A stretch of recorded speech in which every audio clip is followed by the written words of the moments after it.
اعوذ باللہ من الشیطان الرجیم، بسم اللہ الرحمن الرحیم۔ 2 والیوم کل میں نے بنا دیے تھے، جس میں نے آپ تمام کا جو سوچنے کا ڈھنگ ہے، رخ ہے، آپ کی تمام فکر کو اس طرف موڑنے کی میں نے کوشش کی تھی کہ اتحاد پیدا کیجئے امت میں، چھوٹی چھوٹی باتوں پہ اختلاف نہ کریں، اور خاص طور پہ فرقے نہ بنائیں۔ آپ دیکھیے، قرآن ایک اوتھنٹک کتاب ہے، اللہ کا پیغام ہے، فرقان ہے، میزان ہے، دلیل ہے، برہان ہے۔ آلموسٹ 52 نیمز آپ کو قرآن میں ملیں گے، قرآن کے اپنے بارے میں، اور 68 ٹائمز اللہ تعالیٰ نے قرآن میں ہی قرآن کا ذکر کیا ہے۔ 68 ٹائمز قرآن لفظ کے ساتھ۔ پھر کتاب اور وحی اور دنیا بھر کی باتیں وہ تو الگ ہیں، میں انشاءاللہ اس پہ بھی کام کر رہا ہوں، جس دن مکمل ہو جائے گا آپ کے ساتھ شیئر کروں گا۔ میرا جو بنیادی مقصد ہے وہ یہ ہے کہ ہو سکتا ہے آپ کسی فرقے سے جوائنٹ ہوں گے، آپ کو جن لوگوں نے آپ کو راستہ دکھایا ہم اس کی قدر کرتے ہیں، بڑوں نے ہم کو دین سمجھایا تو ہم بڑوں کی بھی قدر کرتے ہیں، ہمارے مولوی صاحب کی بھی عزت کرتے ہیں، کسی استادی ماں نے ہم کو سکھایا، کسی آنٹی نے ہم کو پڑھایا تو ہم ان کی قدر کرتے ہیں، کیونکہ انسان کا جو بیلیف ہے نا، جسے آپ عقیدہ بنا لیتے ہیں، عقیدہ عقدہ سے بنا ہوا لفظ ہے، گیٹھی ڈال لینا اپنے برین میں کہ اب یہ کھلنے والی نہیں ہے۔ تو جب ایک غلط بات پہ گیٹھی بندھی جاتی ہے، لاک کرنا جسے کہتے ہیں، تو اسے کھولنا تھوڑا مشکل ہو جاتا ہے۔ اس کو کھولنے کے لیے آپ کو پہلے اندر سے یہ ماننا پڑے گا کہ یہ میں نے غلط بات کے اوپر اپنے دماغ کی گرہ باندھ لی ہے، اسے کہتے ہیں عقیدہ، گرہ باندھ دینا۔ وہ توڑنا بڑا مشکل کام ہے۔ اس کے اندر جب تک یہ قرآن کی چابی نہ لگے، قرآن کا ٹول استعمال نہ ہو، یہ کھلنے والا نہیں ہے۔ اندر سے پھر آپ کی اپنی رضامندی ضروری ہے، تب جا کے آپ کے وہ گرہ کھلتی ہے۔ مثلاً آپ کو کسی نے بند کر دیا ہے کمرے میں، باہر سے لاک کر دیا ہے، آپ اندر سے چلا رہے ہیں کوئی میری جان بچا لو، کوئی میرا یہ باہر سے لاک توڑ دو، اللہ سے دعائیں کر رہے ہیں، اللہ کسی کو آپ کے پاس بھیج دیتا ہے، وہ باہر سے تالا توڑ بھی دیتا ہے، کھولنے کی کوشش بھی کرتا ہے، لیکن اندر سے آپ نے 2 3 لاک لگائے ہوئے ہیں، اوپر کا کھٹکا بھی لگائے ہوئے ہیں، بیچ کا کھٹکا بھی لگائے ہوئے ہیں، نیچے والا کھٹکا بھی لگائے ہوئے ہیں، اس کو لگا کے اندر سے تالا بھی ڈال لیا ہوا ہے، پھر چلا رہے ہیں اللہ ہماری مدد کر دے، اللہ ہمیں ہدایت دے دے، اللہ فلاں مسلمانوں کی مدد کر دے، اور یہ کر دے اور وہ کر دے۔ تو میں سمجھتا ہوں یہ کمرہ کوئی عام کمرہ نہیں ہے، یہ پاگل خانے کا کمرہ ہے، اور وہ جو شخص اندر سے چلا رہا ہے وہ پاگل ہے، یعنی دروازہ کھولنے کی دعا بھی کر رہا ہے، اس قید سے آزاد بھی ہونا چاہتا ہے، گناہ چھوڑنا بھی چاہتا ہے، سیدھا راستہ چلنا بھی چاہتا ہے، جہنم کے راستے سے ہٹ کے جنت کے راستے پہ جانا چاہتا ہے، اور اس کا رخ جو ہے وہ جہنم کی طرف ہے، آزاد ہونا چاہتا ہے لیکن اندر سے تالے لگائے ہوئے ہیں۔ یہ جو 3 الگ الگ کھٹکوں کی میں بات کر رہا ہوں، تو پہلا کھٹکا کیا ہے؟ کان۔ دوسرا لاک کیا ہے؟ آنکھ۔ تیسرا دماغ۔ یہ آپ کے پاس 3 بڑے بڑے سوئچز ہے جس کو آپ نے اندر سے کھولنا ہے، اپنے کان کھول کے سننا ہے سامنے والا کیا کہہ رہا ہے، اس کے بعد اس کے کیریکٹر کو دیکھنا ہے، اس کی حلیے کو دیکھنا نہیں ہے۔ ہم لوگ کرتے کیا ہیں، پہلے آنکھیں کھول لیتے ہیں، کھول کے زبان چلانا شروع کر دیتے ہیں، اس کا حلیہ دیکھ لیتے ہیں، اس کے بارے میں دریافت کرنے کی کوشش نہیں کرتے۔ یہ سب کرنے کی ضرورت بھی نہیں ہے آپ کو۔ ایک آدمی آپ کو لگ رہا ہے کہ وہ شراب پی کے 10 جگہ گرا ہوا ہے، نشے میں دھت ہے، اور وہ زانی بھی ہے، وہ جواری بھی ہے، وہ چور بھی ہے، کئی بار جیل جا چکا ہے، لیکن وہ اتفاق سے یہ کہہ رہا ہے کہ یا ایھا الذین آمنوا لا تقربوا الصلاۃ وانتم سکارا حتی تعلموا ما تقولون، کیا آپ اس کی بات کو ریجیکٹ کر دیں گے؟ وہ تو اپنے اوپر گزری ہوئی بات پیش کر رہا ہے کہ میں اس حالت میں مسجد میں گھس گیا تھا، وہاں امام صاحب نے کہا کہ ایمان والو نماز کے قریب بھی نہ جانا جب تم نشے کی حالت میں ہو، تمہیں معلوم ہونا چاہیے کہ تم اللہ کے سامنے ٹھہر کے کیا بول رہے ہو۔ تو بات تو بیچارے کی صحیح ہے نا. آپ کو اگر نصیحت لینا ہو تو آپ اس سے نصیحت لے لیجئے. اب وہ پرسنلی کیا کرتا ہے، وہ دکھنے میں کیسا ہے، بلکہ اس کی مدد کیجئے. اگر آپ کو یہ پتہ چل چکا ہے کہ میں کوئی غلطی کر رہا ہوں، میں کوئی غلط راستے پہ جا رہا ہوں، میں نے اپنا غلط عقیدہ بنایا ہوا ہے، تو آپ اس کو محبت سے ادعو الی سبیل ربک بالحکمہ والموعظۃ الحسنہ، ایسا واعظ کیجئے جس کے اندر حسن ہو. غرض یہ کہ یہ جماعتیں، یہ فرقے، آپسی اختلافات ختم کیجئے، قرآن پہ آ جائیے. بے شک میں نے کل آپ کو یہ سمجھایا ہے، قرآن کی حدیث وہی ہو سکتی ہے. جو کوئی بھی آپ کو حدیث کے نام پہ کوئی لفظ سنائے تو پہلے یہ دیکھیے اس کی نص قرآن میں کہاں ہے. اگر وہ قرآن سے میچ ہوتی ہے، بالکل نمبر 1 حدیث ہے وہ، یقیناً اللہ کے رسول نے کہی ہوگی. الفاظ میں تھوڑی بہت تبدیلی ہے، مفہوم کوئی بھی سمجھے وہ بالکل صحیح سمجھے. جو قرآن کا مفہوم نکلتا ہے وہی اسی حدیث کا نکلنا چاہیے. الحمدللہ. یعنی آپ کی جو عقلی دلیل تھی اس کے اوپر قرآن نے ایک ٹھپا لگا دیا. وہاں آپ نے جی اے ڈی کروایا تو سیکریٹریٹ سے ٹھپا لگوا لیا. پھر آپ لے کے گئے کوئی جو بھی کنٹری کو آپ سرٹیفکیٹ بھیج رہے ہیں وہاں کی ایمبیسی پہ، وہاں لگ گیا، آپ نے سرٹیفکیٹ بھیج دیے. یہاں آ گیا تو یہاں انڈین ایمبیسی کا ٹھپا لگ گیا. وہاں سے پھر منسٹری آف فارن افیئرز گئے، وہاں کا بھی ٹھپا لگوا لیا. کورٹ گئے، کورٹ سے ایک ٹھپا لگا لیا. آپ کا جی اے ڈی ہو گیا پورا، آپ کا ڈاکیومنٹ رجسٹرڈ ہو گیا. سب سے پہلے آپ کی عقل نے اجازت دے دی کہ واقعی انسان کی فطرت کے مطابق ہے، لیکن اپنی فطرت کو بچا کے رکھنا پڑے گا آپ کو. آپ اپنی فطرت خراب کر لیں گے، گندے حرکتوں میں جائیں گے تو آپ کا یہ جو سیکشن ہے کام نہیں کرے گا. تو آپ پہلے عقل کی بنیاد کے اوپر کوئی بھی بات کو سمجھیں گے، پھر قرآن سامنے لائیں گے تو آپ کی عقل پہ آپ کو فخر ہوگا، یا پھر آپ کی عقل کو ریپیئر کرنے کا موقع ملے گا. کیونکہ قرآن سے زیادہ اچھا ٹول کوئی نہیں ہے، اس سے زیادہ ملٹی میٹر کوئی اچھا نہیں ہے، اس سے زیادہ اچھا میجرمنٹ ٹیپ کوئی نہیں ہے، اس سے اچھا ترازو کوئی نہیں ہے، اس سے اچھا ویئنگ مشین کوئی نہیں ہے، اس سے ایکوریٹ میٹر کوئی نہیں ہے کہ جو آپ کو ایک ایک ملی میٹر کیا مائکرو ملی میٹر کا حساب بتا دے گا کیا صحیح ہے کیا غلط ہے، کتنا صحیح ہے کتنا غلط ہے. پھر آپ اپنی عقل کے جو ہے شکر ادا کریں گے، اپنے فیصلوں کا وہ کریں گے، عزت کریں گے، اس کی قدر کریں گے. پھر آپ کا قرآن پہ دل جم جائے گا کہ واقعی میرے رب نے میرے لیے، تمام انسانوں کے لیے ہدایت کی صحیح کتاب بھیجی ہے. جو میرے نیچر کے اندر سے اٹھتی ہے بات وہ اللہ نے بھیجی ہے. پھر جا کے چیک کیجئے کہ کیا کسی نے نبی صلی اللہ علیہ وسلم سے اس بارے میں کوئی سوال کیا تھا، یا کبھی آپ نے کسی محفل میں کوئی بات کہی تھی.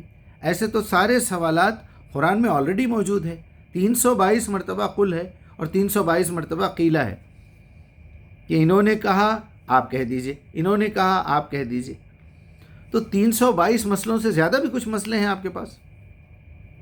پھر میں نے پچھلے ایپیسوڈ میں اپنے یہ کہا تھا کہ اگر کوئی اعتراض کرتا ہو کہ قرآن ہی کافی ہے اور نبی صلی اللہ علیہ وسلم کی تاریخ دیکھنا ضروری نہیں ہے، تو میرے پاس ہزاروں مثالیں ہیں جس میں آپ کو آپ صلی اللہ علیہ وسلم کے اقوال سے مدد ملتی ہے. ورنہ آپ برسوں محنت کریں گے دنیا گزارتے ہوئے، زندگی گزارتے ہوئے، تو وہاں تک پہنچنے میں آپ کو ٹائم لگے گا. بہتر یہ ہے ایک اللہ کے رسول کے نام پہ کوئی بات بندہ بتا رہا ہے، پڑھ لیجئے، سن لیجئے. یہ کھولیے اپنی کھڑکی، پھر یہ کھولیے، پھر یہ کھولیے، پھر یہ کھول کے اللہ سے پوچھئے کہ اللہ یہ جو تیری کتاب ہے اس کو تیرے نبی نے اس آیت کو اس طریقے سے سمجھایا ہے. پھر وہاں سوال کر دے گا قرآن آپ سے کہ وَلَقَدْ يَسَّرْنَا الْقُرْآنَ لِلذِّكْرِ. نصیحت چاہیے تو قرآن حاضر ہے، بہترین کتاب ہے، بہت ہی آسان ہے، ہدی للناس ہے، ہدی للمتقین ہے. اور کیا چاہیے تم کو؟ پھر تم کو کچھ سمجھ میں نہ آئے تو مجھ سے پوچھو. اذا سألک عبادی انی قریب نحن اقرب الیہ من حبل الورید. تمہارے دلوں کے اندر کے وسوسے جو تمہارے پیدا ہونے والے ہیں، تم 100 سال کی عمر میں کیا پوچھنے والے ہو، اللہ کو پہلے سے پتہ ہے، ورنہ اللہ ہی نہیں ہے وہ. تو جب یہ ساری باتیں ہو گئی تو میں نے پچھلے ایپیسوڈ میں آپ کو سورہ طٰہٰ بتایا، 130 نمبر کی آیت، پھر وہ 133 32 میں بھی جائیے آپ. تو ٹھیک ہے، میں نے کوشش کی ہے فجر اور مغرب اور عشاء اب کچھ لوگ جو ہے وہ قرآن کی طرف جا کے، یعنی کچھ تو قرآن کے منکر ہیں ہی ہیں، وہ سیاستہ کے چکر میں، ابو حنیفہ، شافعی، مالکی، حنبلی کے چکر میں جو ہے انہوں نے قرآن کا انکار کرنا شروع کر دیا ہے کہ نہیں یہ آپ کا ترجمہ غلط ہے، آپ نے اس کتاب کو صحیح نئی طریقے سے نہیں سمجھا ہے، وہ عالم نے اس کو ایسے سمجھایا، یہ عالم نے ایسے سمجھایا۔ بھائی ایسا نہیں ہوتا۔ آپ اپنا فریم پہلے روایتوں کو بنائیں گے تو یقیناً قرآن آپ کو گمراہ کر دے گا، آپ غلط ٹریک پہ چلے جائیں گے۔ آپ سیدھے سادے انداز میں سمپلی سرنڈر ہو جائیے اللہ کے سامنے اور اس سے پوچھئے کہ اللہ میں سارے فرقے چھوڑ کے، گناہوں سے توبہ کر کے، آپ کی پناہ میں آ کے، شیطان کے وسوسوں سے حفاظت کی آپ سے دعا کر کے میں آپ کے قدموں میں حاضر ہوں، آپ کے بارگاہ میں حاضر ہوں، تو مجھے کوئی صحیح طریقے کی بات بتائیے۔ آپ کے دل کی نیت سے وہ واقف ہے، اگر آپ سچے ہیں، اندر سے مخلص ہیں، تو ضرور ہدایت دے گا، یہ اس کی ذمہ داری ہے۔ اگر اللہ چاہتا تو سارے انسانوں کو مومن بنا دیتا، وہ اس نے کہا ہے قرآن میں۔ اس میں نماز کے بارے میں جو باتیں ہو رہی ہیں وہ اصل سبجیکٹ تھا ہمارا۔ اس میں ایک تو یہ ثابت ہو گیا کہ یہ 5 نمازیں آدم کے زمانے سے ہیں۔ وہ نمازیں کیا ہے؟ صلوات الگ چیز ہے۔ نماز کیا چیز ہے؟ نماز ہے قیام، کھڑے ہونا، رکوع اور سجدہ، باڈی ایکسرسائز۔ اس کو ہم نے صلاۃ سمجھ لیا۔ وہ صلاۃ کا ایک چھوٹا سا حصہ ہے۔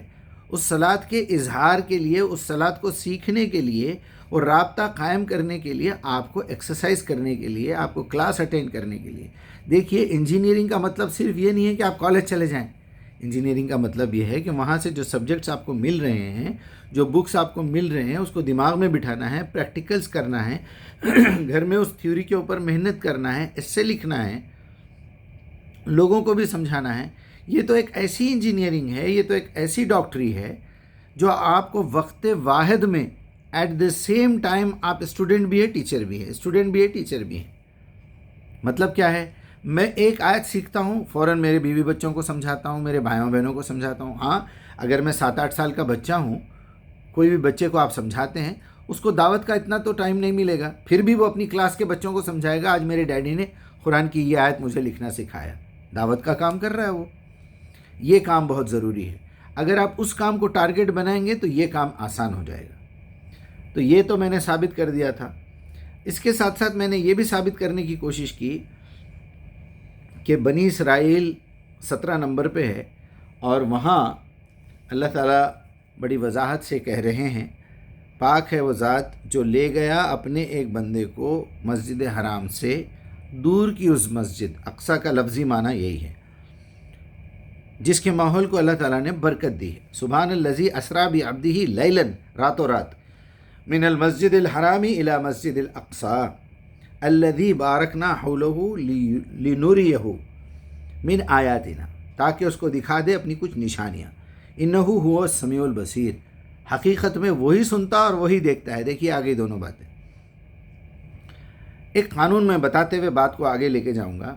یاد رکھیے یہ بات، پوری قرآن کو آپ ایک نہیں، میں نے تو 300-400 مرتبہ پڑھ لیا ہوگا، پوری قرآن کو اگر آپ ایک ہی پوائنٹ آف ویو سے سمجھنے کی کوشش کریں تو قرآن ہاتھ میں لیجئے، ایک پارے کا ترجمہ روز سنیے، 1 مہینے میں آپ کا قرآن مکمل ہو جائے گا۔ آدھا گھنٹہ 35 منٹ لگیں گے، آپ انگلی پھراتے جائیے، آپ کو لگے گا کہ ایک رکوع جہاں ختم ہوتا ہے، ایک مضمون وہاں ختم ہو جاتا ہے۔ اللہ سبحانہ وتعالیٰ ایک رکوع میں ایک سبجیکٹ پیش کرتے ہیں۔ مطلب یہ ہے کہ آپ کھڑے رہ کے سورہ فاتحہ آپ نے پڑھا، اس کے بعد کوئی بھی سورہ کا ایک رکوع آپ نے پڑھا، یعنی آپ نے ایک سبجیکٹ سمجھ لیا، پھر آپ رکوع میں چلے گئے۔ یہ ہے رکوع، جو وہاں بھی رکوع لکھا ہوا ہے، 4 آیتیں، 5 آیتیں، 6 آیتیں، 10 آیتوں تک بھی، 19 آیتوں تک بھی ایک رکوع ملے گا آپ کو، بڑے سے بڑا، چھوٹی چھوٹی آیتوں کا 19 آیتوں کا ایک رکوع۔ حقیقت میں ہے وہ ایک پیراگراف، وہ ایک پیراگراف کو آپ کو پڑھنا ہے، سمجھنا ہے۔ اب یہاں اس قانون کو ذہن میں رکھتے ہوئے، چاہے آپ کتنی بار بھی پڑھ لیں قرآن، ایک رکوع میں آپ کو ایک مضمون اللہ سبحانہ تعالیٰ کمپلیٹ کر دیں گے۔ ہاں اس مضمون سے اس مضمون کا، آنے والے مضمون کا کیا رابطہ ہے، کیا تعلق ہے، کیا رشتہ ہے، آپ کو آگے جا کے سمجھ میں آئے گا۔ پھر ایک صورت کا دوسری صورت سے کیا تعلق ہے، یہ بھی سمجھ میں آئے گا۔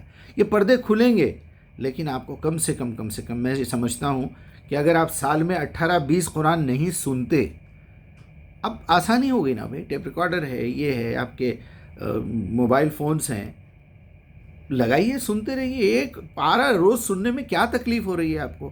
نہ آپ کو وضو کرنے کی ضرورت، نہ آپ کو عربی جاننے کی ضرورت. آپ کی اپنی مادری زبان میں ہے، اردو میں ہے، انگلش میں ہے، ہندی میں ہے، ملیالم میں ہے، مراٹھی میں ہے، بنگالی میں ہے، میں سب کو دیتا ہوں، پنجابی میں ہے، تگالو میں ہے. میں روز ایک پارے کا ترجمہ دے دیتا ہوں جو بھی مجھے ملتا ہے. وہ سنیے تو آپ کو پتہ چلے گا ایک رکوع میں کیا بات ہو رہی. اب آئیے پھر واپس اسراء کی طرف، کیونکہ بات نمازوں کی ہو رہی تھی. یہ جو ہمارے پاس ایک غلط فہمی پھیلا دی گئی ہے کہ آپ معراج پہ جب جا رہے تھے نبی صلی اللہ علیہ وسلم، تو وہاں سے 50 نمازیں ملی، پھر 5 کم کرواتے رہے، ہر آسمان پہ ایک بندہ ملتا رہا. بھائی وہ آسمان ویسے نہیں ہے. آسمان اور زمینوں کا مطلب یہ ہے کہ اس گولے کے اوپر یا ارتھ کے اوپر اللہ تعالیٰ نے گیسز کے 7 کلسٹرز بنائے ہیں، 7 پردے بنائے ہیں. وہ 7 آسمان ہیں آپ کے.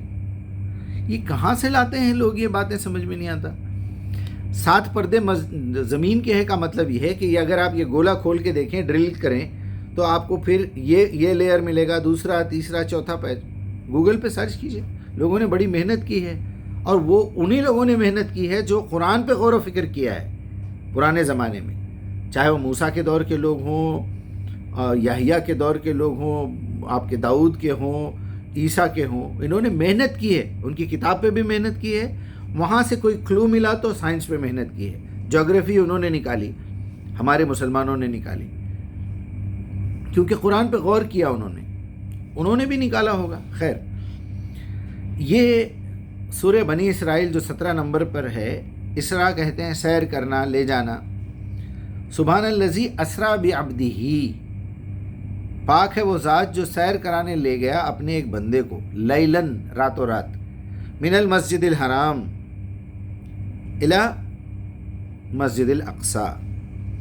اب جب اللہ سبحانہ وتعالیٰ اپنے جبرائیل فرشتے کے ذریعے سے محمد الرسول اللہ کے پاس یہ پیغام بھیج رہے ہیں، تو آ کے جبرائیل کیا کہہ رہے ہیں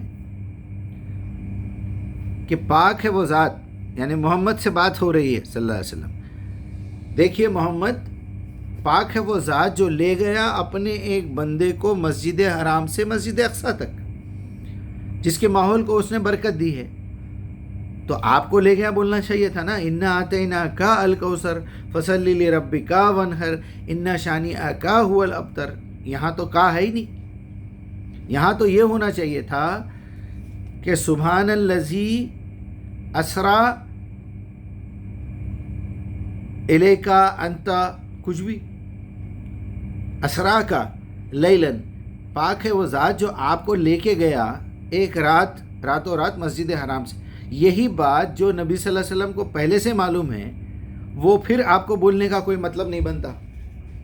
ہاں، اگر یہاں بات یا ایھا الناس سے ہو رہی ہے، یا ایھا الناس سبحان الذی اسریٰ بعبدہ لیلاً من المسجد الحرام، تو بات سمجھ میں آتی کہ لوگوں سے بیان کیا جا رہا ہے کہ اللہ نے مجھے یہاں سے سیر کروائی. یہاں صاف صاف بات ہو گئی کہ رسول اللہ سے اگر مخاطب ہے تو یہاں رسول اللہ تو نہیں ہو سکتے، امپاسبل. جتنے ترجمے ہیں سب غلط. آپ دیکھ لیجئے سوچ کے، اللہ کے سامنے دعا کیجئے، سجدے میں جائیے اور بولیے یا اللہ پھر قیامت کے دن ان تقولوا یوم القیامہ انا کنا عن ھذا الغافلین. میں تو یہ بولنے والا نہیں ہوں کہ میں غافل تھا. میں نے ریسرچ کی، میں نے سوچا، الفاظ پہ غور کیا، مجھے اس سے کچھ لینا دینا نہیں ہے. آپ وہاں عیسیٰ کو لے گئے، موسیٰ کو لے گئے، ابراہیم کو لے گئے، اسماعیل کو لے گئے، محمد رسول اللہ کو لے گئے، ابو بکر، عمر، عثمان، علی کو لے گئے. مجھے اس سے کیا کرنا ہے؟ آپ نے جو مجھے حکم دیا ہے مجھے وہ حکم ماننا ہے، بس محکمات پہ میرا دھیان ہے. لیکن یہاں آپ کی کتاب کے خلاف لوگ باتیں کر رہے ہیں. لوگ یہ سمجھ رہے ہیں کہ نماز محمد الرسول اللہ کو ملی، تو پھر خود ہی یہ ثابت کر رہے ہیں کہ پہلے 50 نمازیں تھیں، پھر خود ہی بولتے کہ تحفہ ملا نماز کا. یہ کیا بکواس باتیں ہیں؟ اپنی زبان سے نکلی ہوئی 2 باتوں کا خیال بھی نہیں رکھتے کیا؟ وہ بولتے ہیں نا جھوٹے کی ایک زبان نہیں ہوتی. چلیے ہاں، آیت نمبر 2 پہ آئیے. اب یہ واقعہ سنایا جا رہا ہے. وہ آتینا موسیٰ الکتاب وجعلناہ ھدی لبنی اسرائیل الا تتخذوا من دونی وکیلا. بات ہو رہی ہے پاک ہے وہ ذات جو لے گیا اپنے ایک بندے کو، یعنی رسول اللہ کو سنایا جا رہا ہے کہ میں اپنے ایک بندے کو لے گیا تھا، بعد میں وہ بندے کا نام بیان کیا جا رہا ہے، مسجد ہے، اور یہ سورہ بقرہ میں کلیئر موجود ہے کہ موسیٰ علیہ السلام مکہ سے کیسا نکلے، وہاں سے کون سی وادی سے ہوتے ہوئے، مصر سے ہوتے ہوئے آگے بڑھتے ہوئے وہاں گئے، فرعون کے پاس گئے، وادی طوا سے کیسا گزرے، کیا کیا ہوا تھا، ساری ڈیٹیل موجود ہے۔ یہاں موسیٰ علیہ السلام کو کٹ کر کے وہ آیت کو چھوڑ کے شروع کی ایک آیت لے کے وہاں رسول اللہ کو فٹ کرنا، یہ تو خیانت ہے بھائی، یہ قرآن کے ساتھ بدماشی ہے، اور وہ بدماشی اس لیے ہو رہی ہے کہ پہلے سے آپ کے دماغ میں ایک بات بٹھا دی گئی ہے۔ اگر رسول اللہ صلی اللہ علیہ وسلم کو اللہ تعالیٰ معراج پہ بلایا ہے تو کبھی بھی بلایا ہوگا، دنیا بھر کے مواقع ہیں، نیند میں دکھایا ہوگا، ساری دنیا سو رہی ہے، ساری دنیا کے چکر کو روک دیا ہوگا، صرف محمد رسول اللہ کو وہاں سے گلوب سے اٹھا کے پوری دنیا کا چکر کروا کے جنت دکھا کے دوزخ دکھا کے، وہ تو سورہ نجم میں بیان کر دیا۔ دوسری مرتبہ جبرائیل کو محمد نے کب دیکھا؟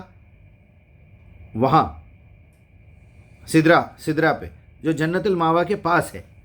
تو ہو سکتا، بالکل ہو سکتا بھائی، اس میں کوئی بڑی بات ہی نہیں ہے، بیوقوف لڑ رہے ہیں، کوئی بولتا جسم سے گئے تھے، کوئی بولتا صرف نیند میں گئے تھے۔ ارے یار کیا پاگل پن ہے یہ، اللہ کی قدرت کو کیوں چیلنج کر رہے ہو بھائی؟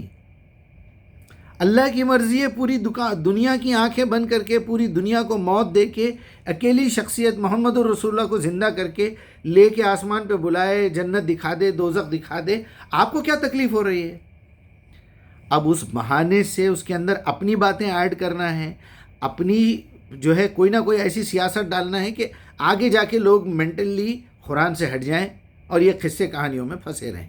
مجھے کیا کرنا ہے؟ رسول اللہ معراج پہ گئے تھے نہیں گئے تھے، مجھے کچھ بھی کرنا نہیں ہے، میرے پاس ایک زندہ کتاب موجود ہے بھائی، مجھے وہ دیکھنا ہے، مجھے پڑھنا ہے، سمجھنا ہے۔ خیر، پھر سبحان الذی، آج ہم نے موسیٰ کو کتاب دی اور اسے بنی اسرائیل کے ذریعے سے ہدایت بنایا تھا، اس تاکید کے ساتھ کہ میرے سوا کسی کو اپنا وکیل نہ بنانا۔ تو بات پوری کی پوری، ہاں تم ان لوگوں کی اولاد ہو جنہیں ہم نے نوح کے ساتھ کشتی پر سوار کیا تھا، اور نوح ایک شکر گزار بندہ تھا۔ بات ہی پوری ٹوٹل چینج ہو گئی ہے۔ اور ہم نے اپنی کتاب میں بنی اسرائیل کو اس بات پر متنبع کیا تھا کہ تم 2 مرتبہ زمین میں فساد عظیم برپا کرو گے، جائیے ہسٹری پڑھ لیجئے، پتہ چل جائے گا، اور بڑی سرکشی دکھاؤ گے۔ پھر اس کے بعد آیت نمبر 5، آخر کار جب ان میں سے پہلی سرکشی کا موقع پیش آیا تو اے بنی اسرائیل، ہم نے تمہارے مقابلے میں اپنے ایسے بندے اٹھائے جو نہایت زوراور تھے، اور تمہیں ملک میں گھس کر ہر طرف پھیل کے، یہ ایک وعدہ تھا جو پورا ہو کر رہنا ہے، وہ ماریں گے تمہیں۔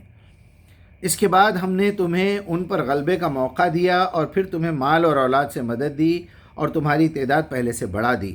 یہ پورا رکوع پڑھ لیجئے آپ، مجھے پڑھنے کی ضرورت نہیں ہے۔ دیکھو تم نے بھلائی کی تو وہ تمہارے اپنے ہی لیے بھلائی ہے۔ تو یہ پوری بات پھر آگے جا کے بیت المقدس کی بھی بات ہو رہی ہے، تو پوری کی پوری بات جو ہے نا، وہ موسیٰ علیہ السلام کا واقعہ نبی صلی اللہ علیہ وسلم کو سنایا جا رہا ہے۔